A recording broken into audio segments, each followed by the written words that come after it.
ESLint is basically, so when we write programs, every person kind of have a distinctive style. So especially if you work in a large company, you gotta have people coming and going, people coming and going. Somebody's gonna have to look at the code, write their own solution, put it there, combine with other people's, build on top of what another person has written, and so on.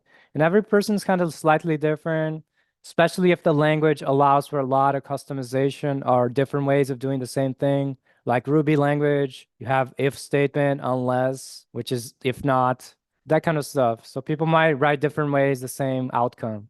So some people take issue with that, with the distinctive style. They want to make a code base more consistent. So instead of having people argue against each other, they establish what are called linter rules.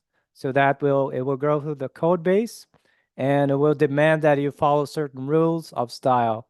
So it's purely style. It's not so much as uh, whether your solution is good or not. It's more about the readability, how you want your code to be written in a certain way, what the team thinks should be the standard way of writing just for that specific team and that code base. So ESLint has many rules that you can apply. So it will look at your code and determine if you're following the standard that was set by your team or not. So you can write your own rules and change them, tweak them around to fit your heart's content.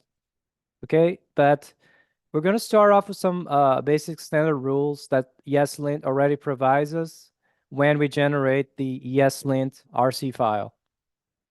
Okay, so let's go to the terminal. And here I'm gonna say npm init at eslint/config. So if you use this command, it will generate the ESLint.rc file according to several options that you can choose. So let's try it. Okay, so you can move the arrow with the arrow key to choose what you want to do. So if you're really loose, you just want to check syntax, or you want to find problems. And if you're really strict, you want to enforce code style. So I'm going to pick the middle ground to check syntax and find problems. Now, what type of modules does your project use? So this will depend on how you're usually the client side people like to use JavaScript modules that transpile to CommonJS, for example. Node.js is mostly CommonJS. So in this particular example, I'm gonna be using Node.js, which is JavaScript server side. So I'm gonna choose CommonJS. Now, if you use a framework like on the client side, front-end development, React is very popular. You can pick that.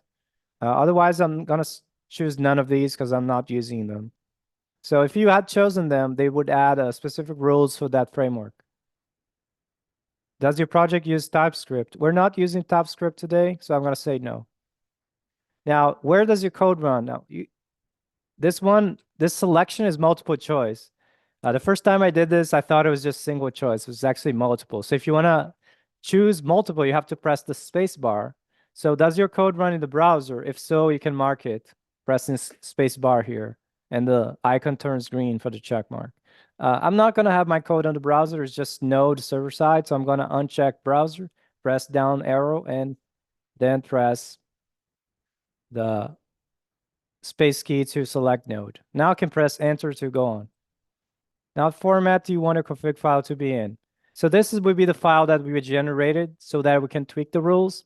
I find it very easy that the format be JavaScript.